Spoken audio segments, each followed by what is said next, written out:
Hi guys, how are you? It's me, LB. Welcome to the reshuffle. Today we are going to do a little collective reading.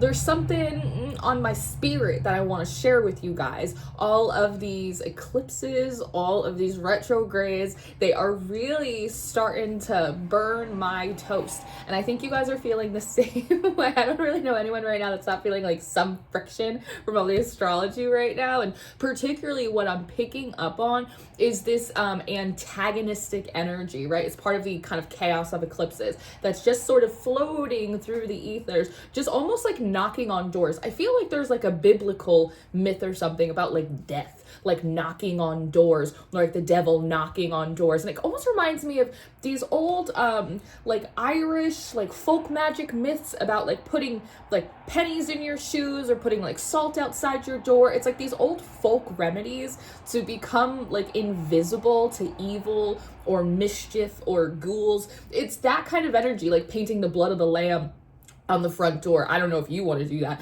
but it just it's just the idea of having like these talismans against like mischief and bad luck and just like evil and like this chaos energy. So if there are any like little folk magic remedies from your practice or your culture that you want to share with the rest of the class, please drop it in the comment section. Like, I personally would love to know what you do in your house to like keep mischief at bay, especially during times where the astrology is just gone bananas.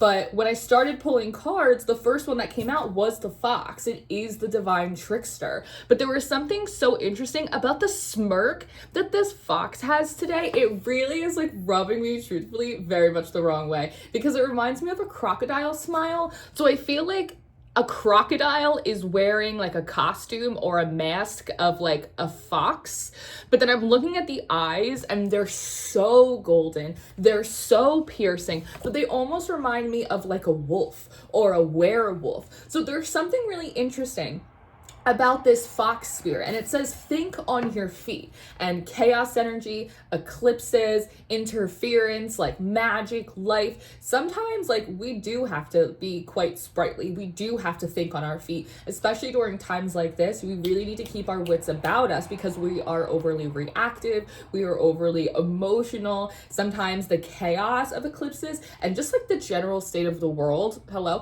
can make us feel like we have these pessimistic glasses on, that all we see is the problem, all we see is the friction. But with the fox here, the question is like, who does that benefit? Like, who in your world, what energies, what spirits, what antagonists around you are benefiting from your like being blind to the fact that like there is some poking, there is some prodding? Like, who is served by us not being emotionally regulated or not being grounded or having a very like pessimistic outlook of the world, of ourselves?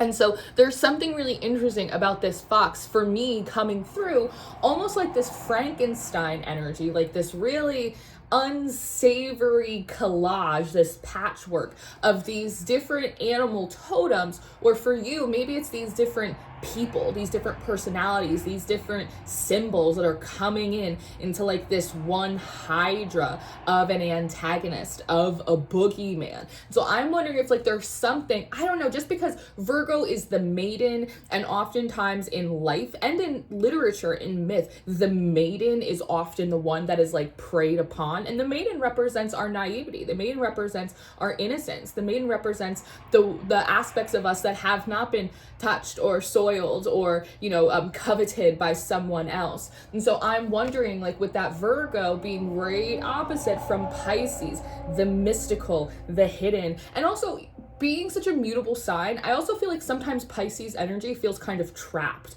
because it's the high priestess. It's neither like fully in or of the world, but it's also never like fully like in and of spirit as well. It's like kind of being stuck in like this awkward psycho spiritual puberty kind of forever. And so I'm wondering if like there's something about like just the crux between like the maiden and like even though it's like it's so funny because Pisces is like the oldest sign in the zodiac, but it's the idea of Virgo being the maiden and Pisces, even though it's so old, feeling like the extended adolescent and like wanting, there's something about like this external Frankenstein amalgamation of every different kind of antagonist that like your psyche could imagine, kind of coming together in this big ball to poke around at the maiden to see where like she's still vulnerable, so she's still naive, or this energy to come around and like poke at the extended adolescent within, where like you don't feel like you're growing, where you feel like you're stagnant, where you feel like you're not taken seriously, where you aren't as autonomous or as sovereign as you actually like want to be. There's also something about this, like, think on your feet. It feels like passive aggressive to me in a way, almost like well, enjoy that, almost like this like nice nasty like kind of petty energy. If you ever have taken like a dance class, or if you ever like went to like a private school, or if you've ever like been a bunch around like Mean Girls, or like a shitty like aunt, or like something like that, right? Someone who's always just got like a little underhanded comment to say. That's kind of what this think on your feet feels like to me. It feels not like a piece of advice, or it doesn't even feel like a funny like, hey, eclipse season, watch out. It almost feels like this like thinly veiled like kind of like threatening energy. So I'm also wondering if there's something about people around you, about maybe certain spirits you commune with, about certain energies, whatever it is, that it's like there's something about this energy that makes you want to look at it and identify something actually like as a predator, or actually like as an antagonist, as opposed to like making excuses for it. There's something interesting, and what's coming into my head is how foxes, they have a really distinctive laugh. I don't know if you ever heard a fox laugh, but go on YouTube a little clip of it, because it's ridiculous. It's very distinctive. It almost reminds you of like a hyena.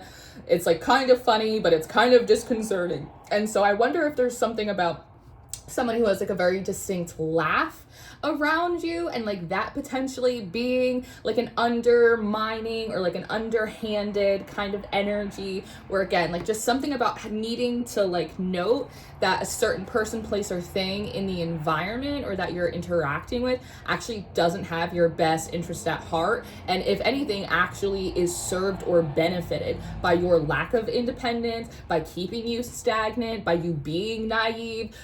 So I feel like there is something kind of, there's also an energy, while this is like pushy and antagonistic, I also feel like there's something from the divine mothers that comes through as well, that's also a little bit assertive in the women who run with wolves. I don't know if you've read this book, but I bring it up constantly because it changed my life, and I created a whole like tarot book club around this. And there's two things in here. There's one chapter specifically where, and I think it's the one in regards to Bluebeard's Cave. And in Bluebeard's Cave, this author, she talks about how oftentimes the maiden will marry the monster as a way to kind of wake up some aspect of the psyche that is associated with the inner saboteur. Like you must like commune with the outer antagonist, the outer saboteur, in order to understand like the inner one. So I wonder if there's something on like a psycho-spiritual level through these eclipses that's occurring with this fox, right? Even the little bits and pieces of like your own inner Frankenstein, right? The part of you that feels unsightly and unsavory and stitched together through like a bunch of really strange and sometimes unfortunate experiences, right? But there's also something that she speaks about in here in regards to like the divine mothers, and how they will teach you how to identify the predators around you, and they will teach you well, and they will also teach you harshly. So I think that there is also, maybe for some of you, maybe for all of us, I don't know, but there seems to also be certain truths or even certain considerations that I feel like some of the divine mothers quite harshly would like us to look at. Even if looking at them, we find that the fear or the worst case scenario isn't the truth. It's just about not being afraid to like look it in the face, right? Again, that's part of like the naivety of the maiden, is a lack of exposure. That's why abuse of the maiden is so desecrating, because there's an appointed time for those things. Now, part of my curiosity around this fox was kind of what it was doing, or what it was trying to stir up, and in that we did receive the star. So it feels as though something that is happening right now is a distraction from healing, a distraction from regulating, and a distraction from, almost as though a lot of us have been in the process of trying to rebuild or restore faith or belief in ourselves, in, again, the best case scenario, in the universe, in the gods, like wherever that kind of tracks for you. This seems to feel as though, I almost feel like this star she's like almost in like a janitor jumpsuit. She has like a big mop. There's something about giving you more stuff to clean up, or trying to trigger you into acting in a certain way that creates a new mess for you to clean up because it's distracting from this higher or like this deeper level healing that's happening like in this larger pool. There's also something, perhaps for some of you, because the star is a very visible energy, there could be something about actually embarrassing you or like making you like slip up in a very visible and like a very public way. There's something about like that fox energy that seems like it sort of enjoys it. Ugh. But the magician is also coming out. So there seems to be something here about, I don't know, like confusing your magic, or again, trying to get you to like focus on, and again, this could absolutely just be the inner Frankenstein within that's being like triggered by these eclipse energies to come out and start like poking around. But it seems to be a distraction from healings that you're meant to be doing. There's also something about, I don't know, like the stars and how they're placed, like they have specific constellations. And so it feels like you're supposed to be in a certain place right now. And I wonder if the fox is this energy that's trying to make you like uncomfortable or feel unwelcome, like squirrely and squirmish. So that way like you leave before it's time, or you leave before like you actually begin to bear fruit. And so if you are pouring water and trying to clean up a situation over here that like didn't even need to exist, then that's less water, less nurturing, less attention that's going to your position. Like I can almost see like you in a very mundane way, you starting a new job and someone at the office is like giving you a bunch of grief or gossiping about you, so that way you're distracted like from the actual work because they're intimidated by you, or they think that you're going to be promoted over them. Like I could see it very mundanely like that as well. The World card. So a lot of this has to do with, I feel like, I don't know, again, whether it is an external force, whether it is an external force collaborating with the inner saboteur, whether it's just you, like you have to pick your place. But there seems to be something about like cutting you off from opportunities. And I almost feel like there's a history of like, there's a lot of work that's done, and there's a small holding pattern before an opportunity or before an acceptance or before something comes in. And it's in that little tiny window that sabotage happens, that distraction happens, that something happens. And then all of a sudden, it's like we've pulled ourselves out of the race before we got to complete it. And so there's something interesting about the two batons on this Ace of Wands versus like the 2 cups. You may be being asked in some respect to trade your sentimentality for action, for passion, for creative focus. I almost feel as though, because the World is a very fiery card, there's something about being like really obsessed with yourself right now, having a lot of tunnel vision around like your goals, or a lot of tunnel vision around like your creative projects, like what you're trying to put out there. We obviously don't want to move into neglecting the important people, places, and things around us, right? We don't want to be abandoning the world, but there is something here about creating like really firm boundaries to prevent distraction. Even there, some of this also has a little bit of an energy of like sacrifice as well. Like you might have to like sacrifice social media or like Instagram for a week or for a few days just to make sure that like you're not scrolling past something that is so triggering that then you're dysregulated for the next 8 hours, and then you have to self-soothe and you can't get anything done, right? Like that's it too. I see the Hermit and I see the Ace of Cups, right? So kind of retreating to privately restore, to re-cleanse. There's also something about refilling the oil in your lanterns. For those of you that practice a more Abrahamic belief system, if you work with like the Abrahamic God, Jesus, angels, Judaism, any of that, there's something about your lanterns. You need to, your oil is low. You need to go get a fresh deposit of oil from the Father. You need to go re-oil your lanterns, because that's how you guide the others. You guide the others with your oil. So when it runs low, you have to go back to your altar and get more from your Father. For others of you that operate in different belief systems, there is something here about, like fireflies or like glowworms. It's not oil, but it's like some kind of, damn it, what do they call it? Like they're I don't know what it's called, and it's a retrograde, and so my brain doesn't work, and I can't connect my brain cells to make a full sentence. There's something about the bioluminescent, like, algae or seaweed or something like that. The combination of, like, light and water. The light and water. Even, like, anglerfish. That's so funny. Some of you have, like, some really gnarly looking, like, deep sea creatures that act as like animal totems for you. Like how, like for me, like I have the bees, obviously, like I'm Little Miss Bee. Like you might have like an anglerfish. So that's actually something really interesting. There's something about different animal archetypes, different animal medicines and totems being associated with both the shadow and like the lighter aspects of you. So there, for some of you, like there might be something in that, especially if you work with a lot of water spirits within like your cultural practice or just, you know, whatever. There's something about that, like bioluminescent algae. It's so interesting. Or like even how the moon reflects. There's something about like solar power, but they're trying to bring something to my attention about like the light that pops up from the water when the moon glistens like on top of the sea. There's something about that. Lunar power. They're also showing me, what are you showing me?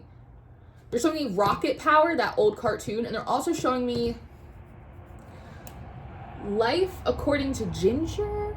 Is that right? And like I think like Macy Gray, she's like a little redhead cartoon girl, and Macy Gray did, I think, the intro song for it. That's coming through. I don't know why that's coming through. Oh, by the way, the little spread that we're moving through right now is a tic-tac-toe tarot spread, if you will, that I came up with a few weeks ago and I've been playing around with. And I introduced it last night at one of our tarot practice groups that we're running on the Patreon now. And it was like a big hoot. The girls really liked playing around with this tic-tac tarot spread. So if you are looking for like a tarot group to practice with, we are game-based. We are for all readers, and we're also like a very casual group. This isn't like a formal lecture or class. We meet up once a week for maybe an hour and a half. We practice spreads. We try new reading techniques, channeling techniques, intuitive exercises in our pajamas. We have a cup of tea, we hang out, and then we go home. It's just like a little like psychic tarot, little workout class once a week. So if you are looking to make more tarot friends, or if you're looking to expand your practice more techniques, learn some new stuff, come join the Patreon. Or I am doing tickets outside as well for people who aren't Patreons, but the groups are free for Patreon members. And then the outside tickets I think are like $10. So I'm gonna make an announcement probably at the end of the weekend. The Patreons are gonna vote on when our next meeting date is, and then I'll let you guys know. So if you want to come and join us, you can come and join us and play around with a little tarot.